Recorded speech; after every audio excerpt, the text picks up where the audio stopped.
Negan.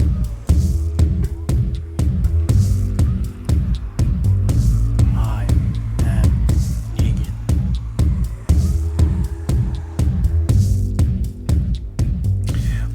What's up, people? Welcome to another episode of I Am Negan, a TWD Universe podcast. My name is Adam Vale. I'm an editor over at the Koalition. That's with a K.com.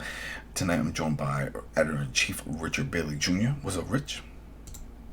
What's up, listeners? And Throwdown's Carlos Romero. What's up, Carlos? Yo, what's going on? What's going on is we are back. This one is Walking Dead Season 11, Episode 12, The Lucky Ones. I think Rich has some words to say when we get into this, because he didn't feel so lucky. He did not feel so lucky. But real quick, thanks again for everybody for the support over on Spotify, iTunes, YouTube, over at the Koalition. Also, I mean, they're coming out. People coming out for certain episodes, which is understandable because this is the final season and the last episode was kind of whack. This one, it's in the middle ground. And we should expect this, some filler. We got 20 something episodes, so it's understandable. There's going to be some, especially this one. If somebody, just like the last one, was to tune in, it doesn't really feel much like a Walking Dead at this juncture, but we'll get into it. So again, people, this is a spoiler, not a preview, so if you have not watched it, you can go to AMC Plus right now and watch this episode. It is available on their service. If not, you could just wait till Sunday. It's going to air, and then you're all good. But without further ado, let's just jump into it. All right, Rich, right off the bat, you had some words. What was your issue with this episode? Well, in my opinion, there's one positive and one negative of this episode. The positive is that you finally got an answer to who Eugene was talking to all this time. And I like how they tied that she was related to our other character in the show, our soldier. I can't think of his name right now. There you go, Mercer. Because I'm not looking at names. Oh yeah, that was Mercer's sister. So yeah, her name is Max. So, that was the one that had the knife at her throat during the banquet. Yes. So we see that she is the one, and that whole part just pissed me off. Out of this episode, I think that was the weakest story that they can tell right now. Well, I was just going to say that they gave me some context as to why they had those two storylines in the previous episode, because that was the connection that his sister is a part of this. But the last point that I will make before we get to the other thoughts is the reason why I did not like the episode is because pretty much this episode was about them going to Hilltop and seeing how things are at Hilltop, to try and convince Maggie and the others to join. My issue with that is that you saw in this episode a couple times there were walkers that were attacking, and you visibly saw the difference between when the soldiers take out the walkers and when our group of heroes, the ragtag group of heroes, take out the walkers. So you can clearly see that the soldiers have an advantage, better weaponry, so on and so forth. They have the wrong weapons, and I'll get into that too. Whole thing. They do have the wrong weapons. I agree, because it's a lot louder. You can't take out the walkers. But this is what my issue is that we already know that the Commonwealth has another agenda. We already know that their goal is to get the Hilltop and get everybody to basically come to Commonwealth. So I felt that they should have been trying to lead the walkers to the Hilltop to force them to say, okay, you know what? I see that you're helping us. Obviously, we're not equipped to handle this. Maybe we just need to come with you guys and call it a day. But instead, they're just standing there observing the walkers coming there when they could have been the ones leading the walkers into that territory to force them to leave. So that's my complaint. But other than that, that's pretty much what I thought about the episode. Okay. Well, that's why I asked you first, because there's three stories that happen. There's three storylines within this episode, and the one that pissed you off the most is the one we're going to jump into first. Then that's the Eugene and Max and Steph, that whole thing, and then after that we'll do a quick for Ezekiel and Carol, because that was pretty short, and then the heart of this episode, as you said, is the whole thing going on with Maggie and then with the governor and all that. Mm-hmm. So, yeah, this whole way of explaining with the Steph situation and the swerve and all that, I did not like at all.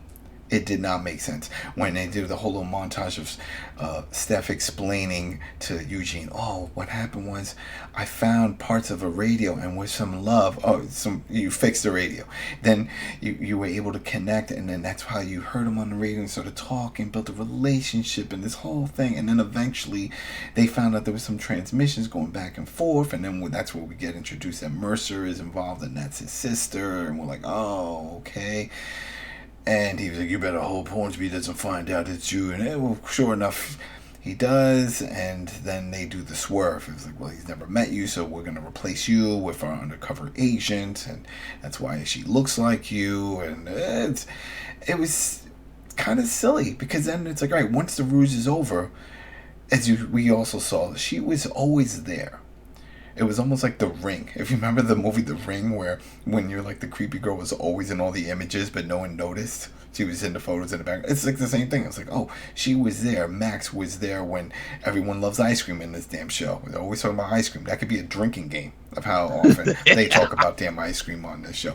But she was there with the ice cream parlor, and then we see that there was a scene where Eugene asked, "Oh, do they have Rocky Road?" and that whole thing. It's like, there's a lot of that, and it didn't work for me. It didn't feel like one of those moments like with The Ring, where it's like, oh man, I should have noticed that. Oh, we saw this, and oh man, no, none of this felt right. It didn't feel natural, and it's like, all right, so everybody was in on the Rouge, all the other people, because Eugene and the fake Steph, they were walking around together, they were hanging out. They were getting, like you saw, like I mentioned, the ice cream stuff. No one ever said, "Who are you? Are you also new?" You know what I mean? It's like, because clearly Steph is not a real person, and the person that was playing Steph was playing a fake person. So that didn't make any sense to me. That did not make any sense. And now that the cat's out the bag, everything's back to normal. It's like, okay, well, the undercover agent is gone. No one's questioning it. That means everybody was lying at the radio station, because remember, Eugene went to her job to see how she was doing, and that dude was like, "Oh, she didn't come to work today." Well, then you're not really working either, because this whole radio station thing is fake.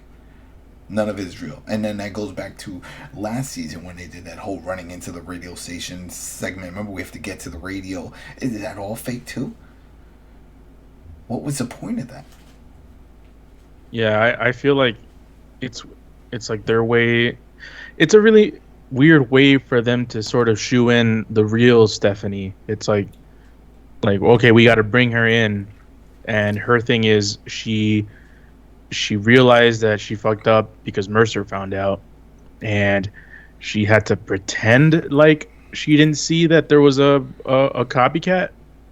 Yeah, but then she didn't get punished. She never. I thought at first. And that's the thing. Did anyone other than Mercer find out? Because why was she like, quote unquote, like scared for her life? You know, essentially because she should have said something in the beginning to Eugene if this was the case. But it felt like she was scared to say anything. She even ran away from him when they when he asked her if that's Rocky Road, or I think that's the question he asked her. Mm-hmm.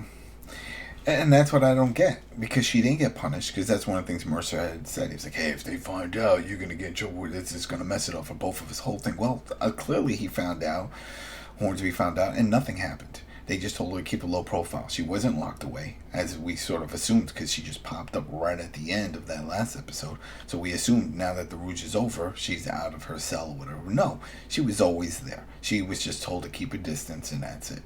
It didn't do it for me. It really didn't do it for me, and I didn't like it, because then as we get further into it, she sort of flips the script and now blames him for everything. That also upset me. Yeah. You know, so so we find out that's the whole thing. Her name is Max. There's never been a Steph. It's all fake. That was her fake name that she used over the radio, which is fine. People do that, right? Fake handles. Makes sense. Protect yourself. But Hornsby knew, but I don't think the governor knew. And that's the other thing. I don't think at any point the governor knew that this whole little side thing was happening. Because this, again, it seems like this is all Hornsby trying to figure out, which leads into the meat and potatoes of this episode. What's going on with Alexandria and how he can worm his way in because his whole point is not just to get close with them and to know their ins and outs, but he's sort of to manipulate because he wants to be the leader of those 3 locations, which we'll talk about when we get to that part. So that it sort of makes sense of why he's going about doing all this with Eugene. But then even when Eugene does get with Rosita and they start talking and he was like crying all about it, like, oh, I didn't really know her and she wasn't who she said he was. He was very vague about everything because of what we heard in the last episode, that Hornsby said, even if you try to tell people this story about this whole big spy and Rouge, no one's going to believe you. Because you signed this disclaimer that you were under distress. That's why you were hunting down, was it Roman or whatever his name was? I think it was the plumber, and breaking into his place. Which I think that they were followed. I think that at the end of the day, that was my theory. Because there was no way that lady, the old lady, saw them do anything suspicious. So I think they were followed the entire time. They were hoping he would do something dumb, and he did. And so that way they can catch him to sign this document and put him in that predicament. So I don't know. It didn't work for me. What about you, Rich? This all made sense to you? This with the Max and Steph and the spies and. No, I do want to give a shout out to one of our listeners, Robert Silva, because he sent me a tweet earlier today saying that he predicted that Stephanie was going to end up being the governor's assistant and not who she said that she is. So, interesting. That's a good catch. Yeah, that's a good catch because that's not how it went down in the comics. So someone can't just say, "Well, that was in the comics." No, it wasn't. Rich. No, I was just going to say, though, I do agree with what you said, though, Adam. I didn't really understand why she was angry at Eugene. They had that little awkward exchange towards the end of the episode, like she's mad because he didn't. Obviously, you've been talking to somebody who you didn't know who they were, and you get caught off guard as to who the person actually is. I would think that he had the correct reaction. He should question stuff. So I don't understand why she was angry because of his reaction to her. Yeah, because when he finds out, when they continued off from the last episode, he's upset. He was like, everyone's been lying to me here. You're lying to me. All this stuff is lying to me. You know, you're not even Steph. You say your name is Max. What? I don't believe that. He just flipped out and he left. But then toward the end of that, his whole segment, he does come back to, he knows where she lives. He goes to her apartment. He apologizes. And she turns it on him. She's like, how did you not know it wasn't me? With all the time we spent and all the conversations we had, and you couldn't tell.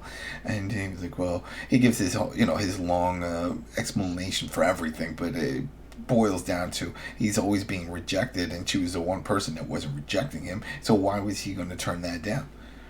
Mm-hmm. And as we see, they were engaging in coitus, so that was something that he was looking forward to, and he was happy. He had a relationship, which he never really had. Remember, he tried to get Rosita way back, and that didn't pan out. Exactly. But I will say this, though. I did see their attempt to try and bring the story full circle, because we remember Eugene lied in the past. Mm-hmm. About what his job is and what he did, so they tried to bring that full circle with this whole thing happening to him. Mm-hmm. Yeah. It's a weird catfish situation. This whole thing. That's what I saw, right? That's what tells you. But then, so she makes him feel guilty, and then he's about to leave, and then she was like, "You even let her read your I was gonna say it was a manuscript, but it's not. He's writing like a fictional noir. It's a novel. Yeah, it's a novel. And I didn't catch that part in the last episode. I'm like, really? Out of all things you can talk about, with all the experiences of like cannibals and whispers, these are stories you can tell. You want to make up some shit? You have plenty of content for a legit story. My life, Eugene, on the road. After the fall. By the way, her making Eugene feel guilty because of that. I'm like, oh, that shit hit home. Oh, I think everyone's gone through that kind of thing. Everybody's had that guilt. So wait, what? Wait, how do we flip this? Wait, I'm the bad guy. Now it just turned the tables on him. Exactly. But then she starts talking about the certain characters and did you do this, do that, and then it's sort of just hinting that they can fix, because that's what he wants to do. He wants to fix a relationship. But she's like, I don't know if we can, and it's like it should be the other way. You need to fix this. You set him up. You knew this was happening. You saw it. You could have given him a note, slipped something in. That would have been a little more interesting if during that montage they could have had something where she said, hey, I was giving you hints all the time. I was there. I was the one that bumped into you and said, hey, there's little things. I don't know, slipped a note. Maybe he didn't see it. Maybe she put the note underneath his ice cream cup and he didn't pick something to show. That would have been a way better. I mean, it still can happen. Who knows? But that would have been a better way for her to sort of include herself into the story. It's like she was always there guiding the way for him to figure this out. Exactly. Yeah. And then, no, that's not what happened. She was just living her life. She was living her life and just moved on from it. So, yeah, that whole part really upset me. I did not like it. I didn't like this whole little switcheroo that they were putting in, and it does nothing for me. Because then, again, with all the people, because they've been there for months now. Remember, we saw before that time. It's been like, 6 months or something like that. They've been a good amount of time. That's pretty long for someone to stay undercover and no one else notice that there's two new people, because she's technically new when she's under a disguise. She's not Stephanie because there is no Stephanie. So it's not like, oh, well, she was making believe she was Stephanie. No, that's Max. So she was never a real person that she was portraying. It throws a lot of holes. A lot of holes. So anyway, clearly Mercer knows. Okay? Because remember when they locked them up, they were both going to get in trouble last season. And they were both going to jail. It was like, oh, you're going down for this and this whole thing. So he clearly knows, because he would have said, hey, by the way, who are you? You're also a spy. I don't know you. It's like, oh, no. Well, and I guess I haven't paid attention to the body language and to between Mercer and Eugene. But obviously, like you mentioned, Mercer knows that Eugene is the one that was talking to his sister. Uh-huh. And maybe he, I don't know if he's treating them, badly, or if he's treating them nice. I haven't really paid attention to that, but it'd be interesting to see how it has been. And obviously Mercer is someone, we look at and he's like, yeah, he's an ideal good guy in this story. Yeah. So, and it's getting there. We're getting to that, because he opens up a little more toward the end of this episode with Daryl. All right, so then that's it. That's all we got from those two. And then the next one is Carol and Ezekiel. So Ezekiel, we see now at the doctor's office, and the doctor says, hey, we're going to do surgery. We're going to take that tumor out of your neck. It's like, what? I thought it was on the list. Yeah, well, you just made the top of this list. Congrats. And Jerry is over the moon. He's with him, and he's like, oh, this is great. He's like, but how? It's like, who cares how it's happening? Maybe something messed up on the list. He's all feeling guilty about it. And later on, we're back at his place, and he's trying to cook, and there's a knock at the door. Carol comes in, and the first thing she says is like, oh, so how did your doctor appointment go? So he clearly now knows she did something. He's like, what did you do? She's like, well, nothing. It's like, Hornsby owed me a favor. And he's like, oh, that's not fair. There's so many other people on the list. You see people in the hospital. They deserve it. It's like, come on now. The system is corrupt. It's always been. And maybe not corrupt. Maybe corrupt's not the right word. But it's rigged. That's a better word. It's rigged. Everybody knows that. We see that everywhere. Even with jobs. When they're like, oh, there's only one opening. And next you have someone that you see gets the position, and find out that there's like an inside thing. It was like a boss's son or a relative or something. Like, oh, what? How did that happen? How are they qualified? They're qualified because they're related in some way. They're connected. Like Chris Rock said, he's like 80% of people get jobs from someone they know.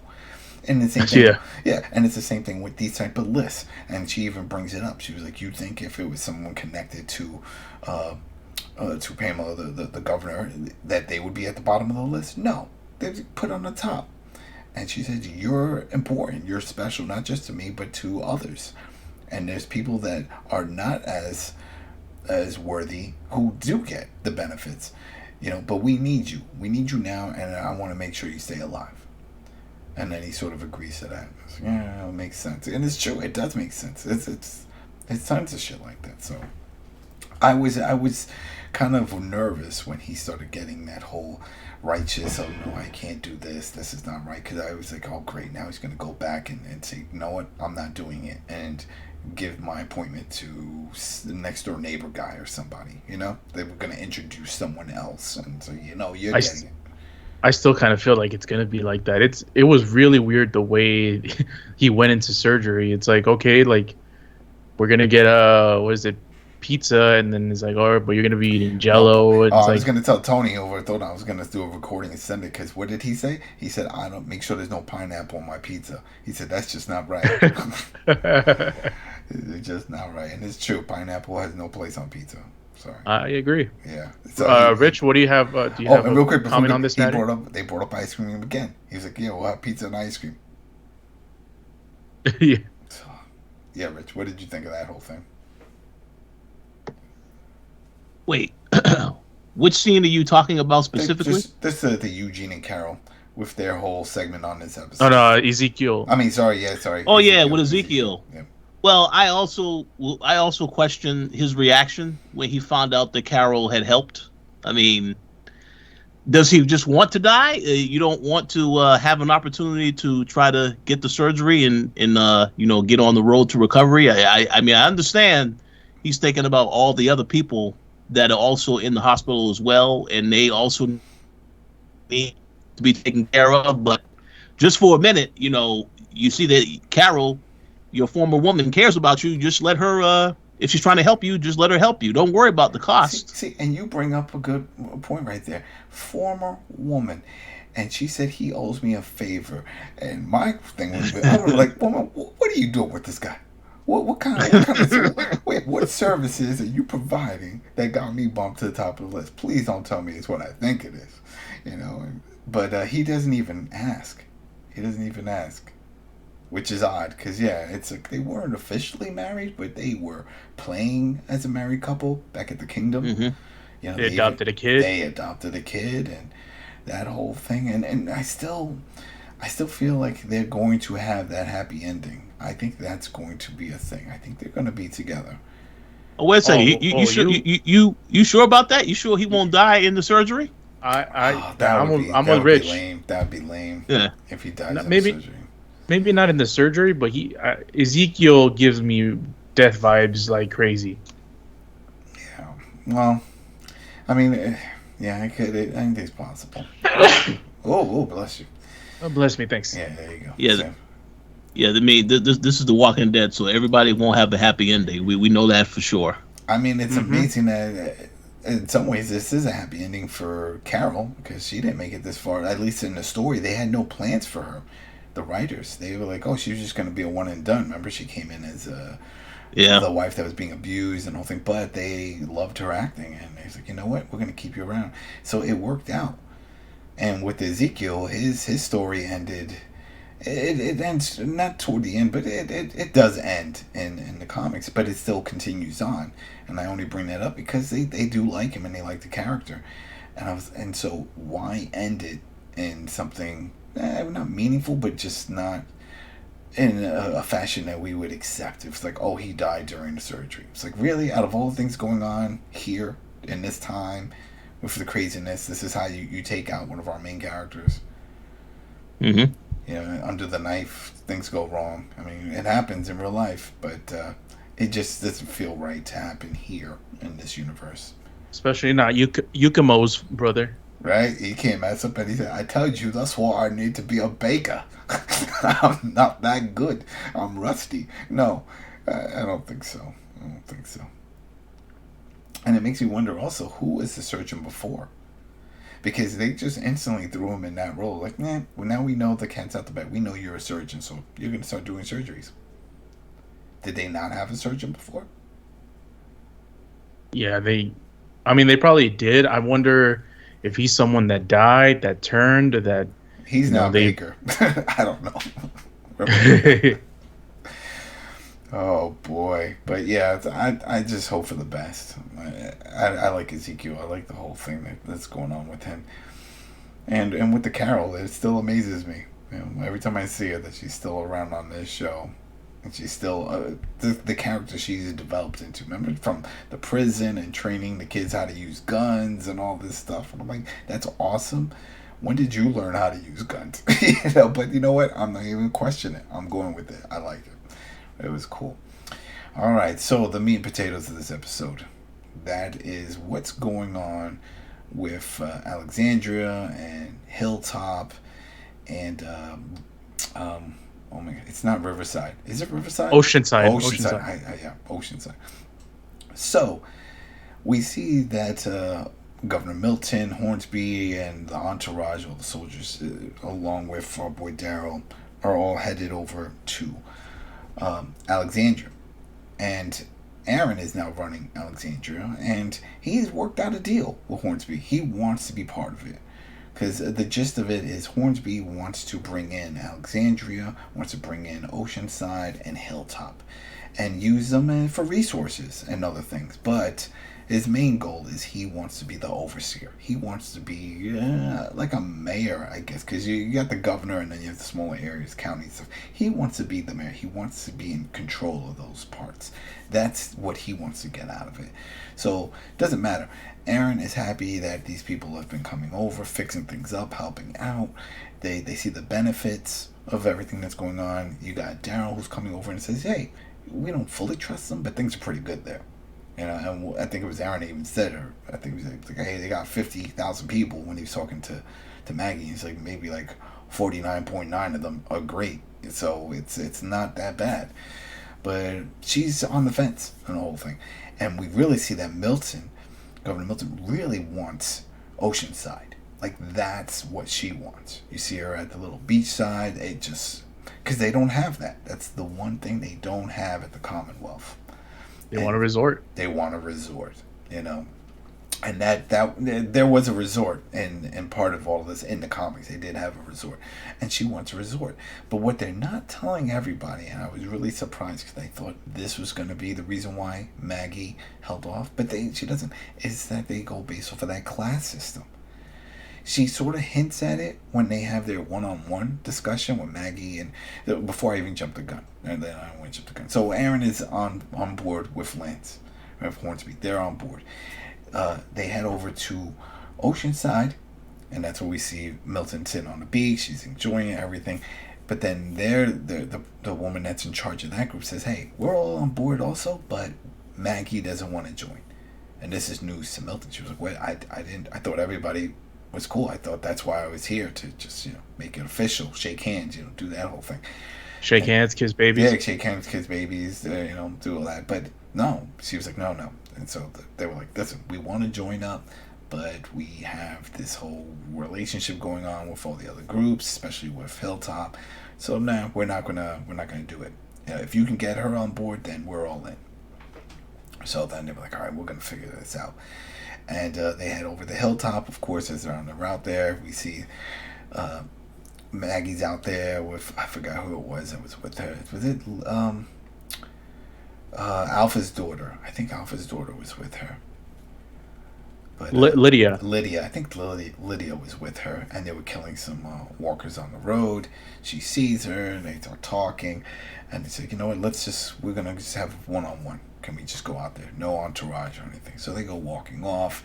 They start talking about life, and this is the part that they hint at, at least Milton hints at it. She was like, oh, well, it's a give or take. We give something, we get something. We'll throw you into our whole Commonwealth system. You get resources, and then we get to use some of your resources, from the things that they supply, and in the space, and of course Oceanside and all that stuff. And she doesn't bring up how things work. Like, oh, by the way, everybody at the Oceanside, they're all going to be just like in a resort. Like if you went to like Bermuda or something, that's it. That we're going to make them work these hotels that we plan on building and doing, what I mean? All inclusive. Exactly.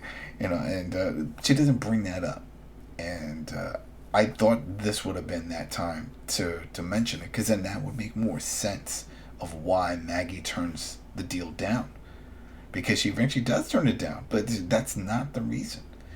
So before I go any further, just the meeting alone, Carlos, what did you think of that? Did this feel genuine? Did you think do you think that Milton has good intentions? We know Hornsby doesn't, but do you think Milton does?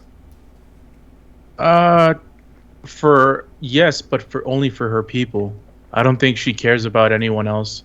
I think she's just looking into like what's gonna make her position more powerful. That's why she's skeptical of Hornsby because Hornsby is trying to, and you mentioned like kind of like a mayor. I think he's trying to be like the governor of the outside, Oh yeah, and she sees him as a threat if he is able to get all of these three. That's why he's so hell bent into getting these like territories into their control because he adds more of his power to him and more of his influence, and the governor is just I think is just motivated by also by increasing, but not at the expense of her power. But yeah, this was just a sort of like a classic try to feel him up episode where it's like, what's your motivation? What are you trying to do? And honestly, the one that I struggle the most with understanding is Maggie. We don't really know her motivations. I didn't even know she went back to Hilltop after Alexandria. yeah, yeah. Well, they didn't really go too much into it, but she wanted to, I guess, fix things up, and it's been pretty run down and abandoned after everything fell, which was, man, I would say happened a few years or a year or so because remember she left and then she started a new group.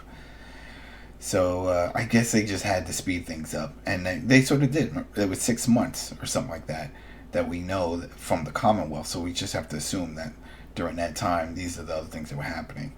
Yeah, it was 6 months because then that's when we saw the part with the suit, which is still not what we saw here. That still hasn't happened.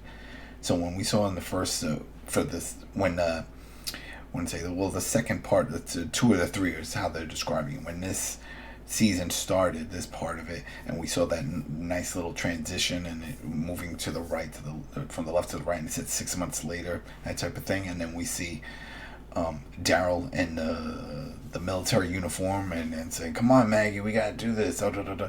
I thought that was gonna happen in this episode. I was like, "Oh, this makes sense," but no, that didn't happen. So we know another issue is gonna happen. They're gonna have another standoff. Because that didn't happen here. When he shows up, he's in plain clothes, and that was one of the things Mercer, when they did have their little heart to heart, while Maggie and the governor are having their thing, he's saying, he's like, "Yeah, this is great. Yeah, you see, you guys, you had good people," and he was like, "Yeah, well, your Commonwealth is pretty good." And he's like, "Yeah, but it's not that good. Don't put your guard down. And remember, the only reason why you're in plain clothes is because we figured it'd look better if you showed up for your people as opposed to coming up in your armor." So because I guess he's in their little military force. We definitely know the other one is Rosita. She's in it because we saw her kicking down doors and doing the whole thing. But he's definitely in. And then toward the end of their little part, when they all had to fall in line to head back to the Commonwealth, you see he just like walks behind them, plain clothes, like, "All right, let's go." And I think that was another thing that turned off Maggie. Because she knew, she was like, it's a give or take. And a part of her, she sees the benefits, but then she also appreciates the freedom that she has and the freedom that the people have. They can make their own decisions. She does not like the fact that there would be a ruler over them. And that's a problem. And she even said, like, "Oh, you wear fancy clothes and you have your own little ride as opposed to everybody else." And she's like, "Yeah, but I do a different job." And as much as Maggie wants to make it seem like it's different, there's always going to be someone who wants to step up as a ruler. That's just the way it is. It's always going to be somebody who wants to be a boss. And sometimes you need that. You need it. Lord of the Flies. You need guidance. You need someone to do that, or else everyone is lost. So whether it's good or bad, that's just how it is. Like Maggie's trying to play both sides. I'm in charge, but then I'm one of you guys. I'm the common man. But that's not how it works. Right now it seems to be working, but there's always going to be somebody that's like, "You know what? I can do your job better." Yeah, and like I mentioned, I feel like Maggie's the hardest one to comprehend, which is ironic because she's the one that we known the most out of the sort of the leaders of these groups.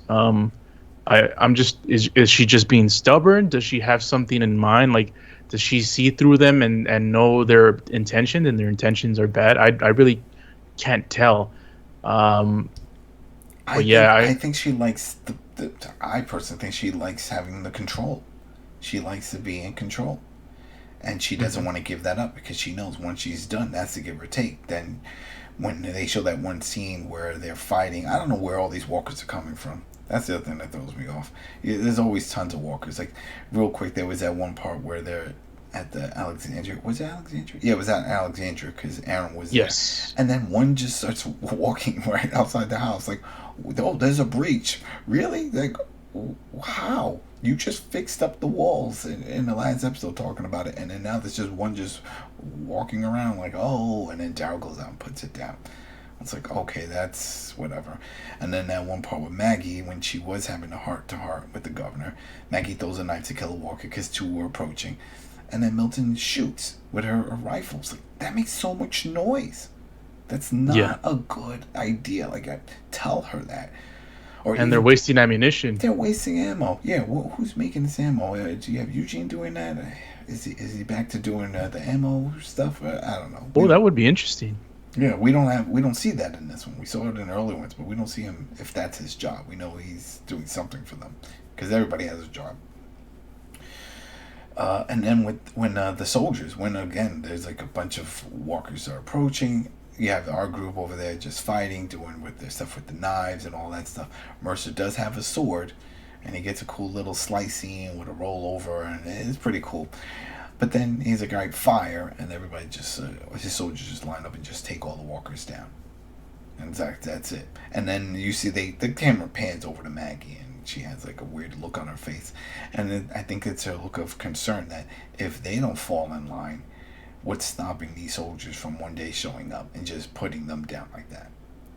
Yeah, and that's also like a good concern to have. That's understandable knowing the characters. It's just, she gives a power. Does is the person in power someone she could trust? Is she a Rick? Is she I forgot the name of the original leader of Alexandria, but they obviously trusted her. Oh, the governor. Well, that was it. I mean, the mayor. The mayor. And they had sort of brought it up because it turns out the governor knows that one because she was a mayor. And she's like, oh, I knew her. You knew her? He's like, oh, yeah, she took us in. She built Alexandria. We were here, and she opened up the door with us when we were coming across nothing but horrible people for a few seasons. She helped them out. And that's another thing when there was a part, I think it was with Daryl. Was it Daryl and Hornsby when they were talking? And I was like, oh, or Mercer. I think it was Mercer. And he's like, oh, so were you like the leader of this group? And he was like, yeah, I guess I was one of them. Perfect timing. Well, let's talk about Rick the cop, and let's talk about Michonne. No, they don't want to plant those seeds because I get it. They want to make it seem like a surprise, but still, you can't just start off and say, oh, you're one of the leaders, and say, no, we had others, but they fell. Or something like that. Do something.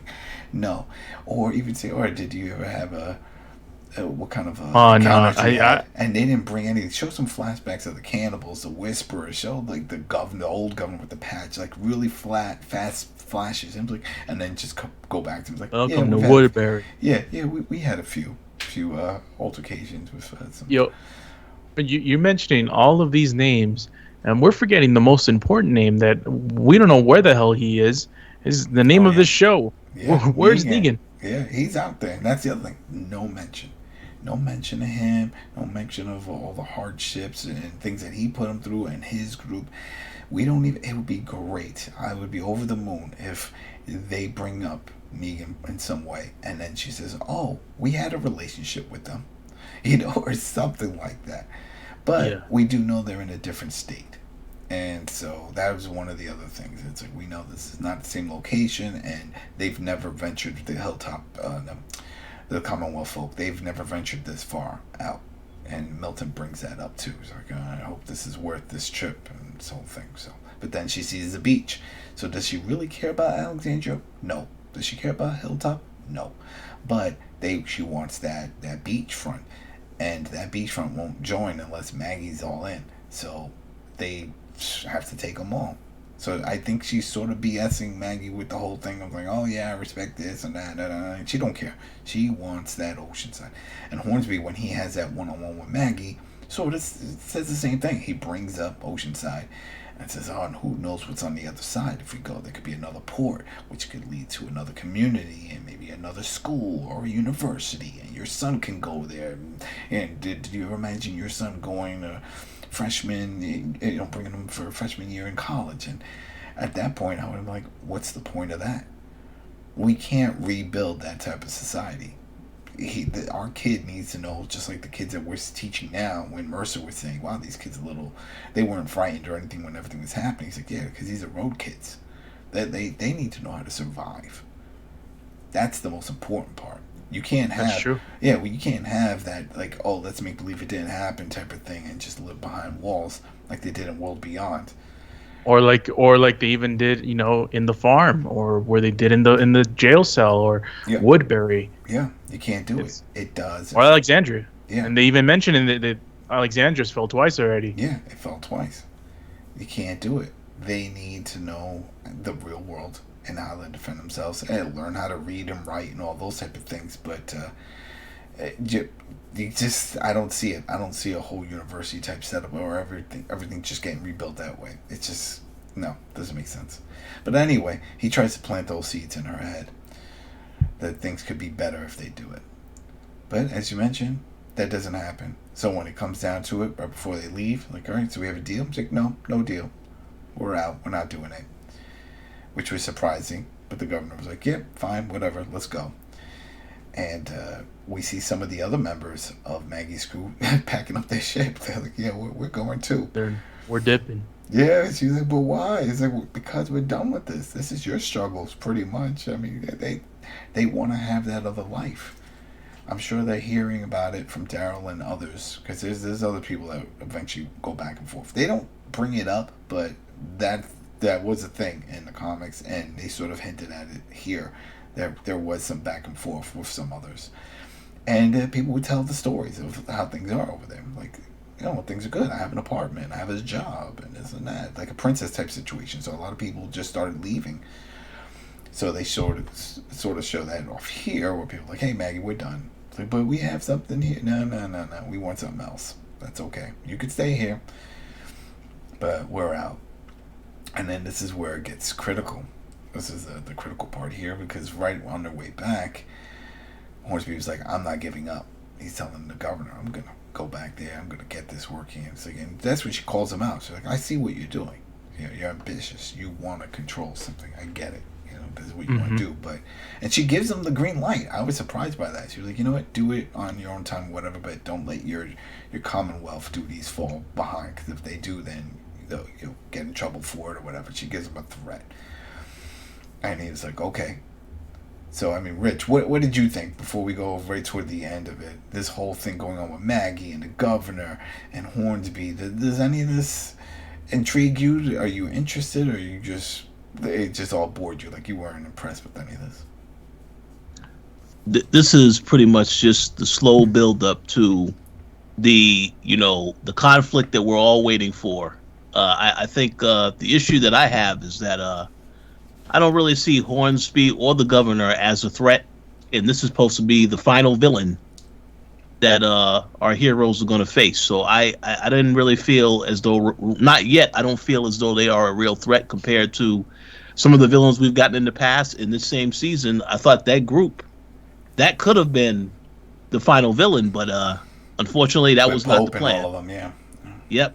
So, but I will say, it's totally believable that a lot of people would decide to go with them instead of staying with Maggie, especially after what happened in this episode, when you have all these attacks, and then you have to always be ready to take out walkers when the alarm goes off. That made sense. So I understand that, but yeah, I would appreciate if they accelerate the story a little bit. So let's get to the conflict, the juicy stuff.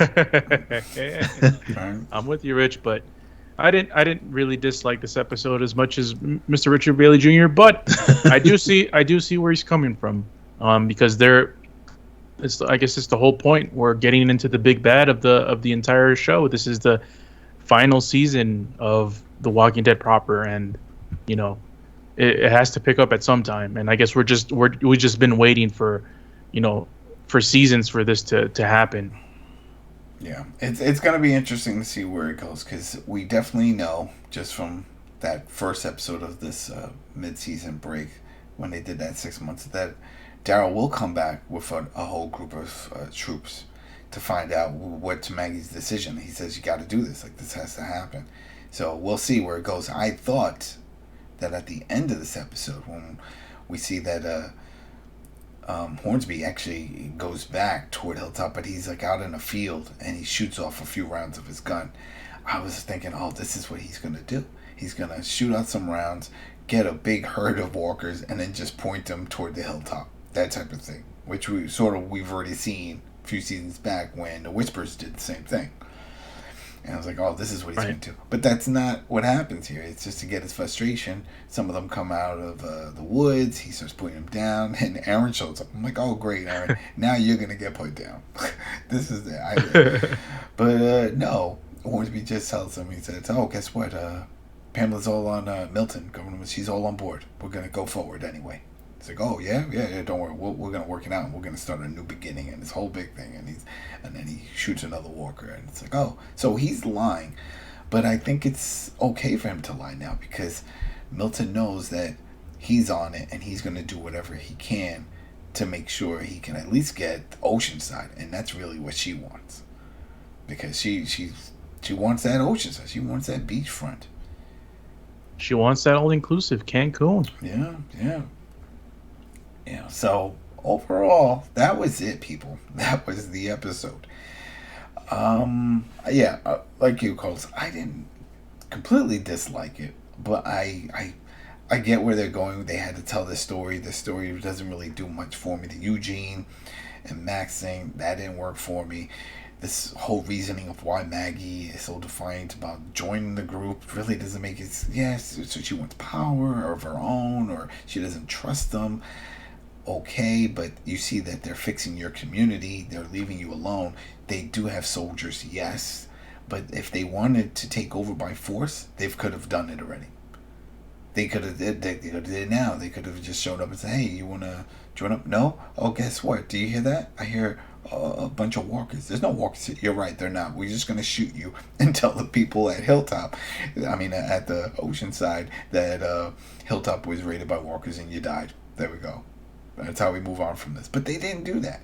That's why I don't think Milton really has that evilness in her. She's not like the governor that we know from season 2. She's not going to do that because she could, if she wanted to, she could take it by force. She has a military with guns. So, but it doesn't happen. So I don't know. We'll see. We'll see what's going on. I think we're definitely, if we do get Michonne or Rick, that's going to be teased toward the end of this second mid-season, because that's what they're calling it at the end of the episode. This is a season finale, part 2 of 3. So right. I'm assuming we're definitely going to get. There's no way. I know a lot of people are like, oh, they may not do. I think there's no way. At least one of them has to come back for the final season, if not both. One of them has to come back. Judith needs her parents, man. She's living with Daryl, and I don't know if Daryl's the best role model. It's funny, again, no one cares about these kids. We don't even really see them mention them. We don't see Maggie say, so how the kids are. No one. Where's her kid? I don't think. Where's Herschel? Yeah, exactly. It's like, whatever. It's like, it reminds me of Everybody Loves Raymond. And the kids were never the focal point. It's a family show, but it was never really about the kids. They were just there. They would open up the door. All right, kids, go to your room, do homework, and then that's it. They're gone for the rest of the episode. And they never really focus. And that's the same thing. It's like, we need to have kids because that's just part of the storytelling. It's a family, and the same thing here. The kids were a big part at some point, but they're not the focal point now. So what do? Well, you can't kill kids off. That's just a no-no in TV land. So out of sight, out of mind. That's it. If anything, they could have just said, "Hey, we got like this boarding school system going on at Alexandria, where all the kids are all together, so they can get some education. We have a teacher there, and we figured one place for all makes sense." I don't know. I'm adding filler, so I guess it was overthinking it. But we see that at least we saw Judith. She was running around. She got a helmet from one of the soldiers. All right, so she's all ready to join up. She's ready to fight. Right, she's ready to fight. But I am looking forward to the next episode. I'm looking forward to all the episodes because it's the last season. This is it. I want them to go off with a bang. I want this to be a satisfying ending. It's never going to make everyone happy. No ending ever does. Especially series that go long like this one, almost 12 seasons. It would have been 12 seasons if you think about it, but they're breaking it into these parts and just calling it season 11. That's still long. Look at all the other shows that have done this with a lot of the Star Trek ones, Next Generation, and a few other ones. I think we still have some other shows. I think I never watched it, but I think Grey's Anatomy is close to this length. I mean, they are even surpassed it. I think they're like for some ridiculous amount of 15 seasons, something like that. I don't know. Anyway, we'll see. I'm hoping for a satisfying ending. That's all. And that makes sense. That leads into these spin-offs. So, I guess that's it, folks. So, thanks again for checking this out over on Spotify, iTunes, YouTube, and of course over at the Koalition. We also got some interviews with cast members and other goodies over at thekoalition.com. So, if you want to go check that out, you can. And we will be back next week for episode 13. So have a good week, everybody, and we'll see you then. Peace. Later.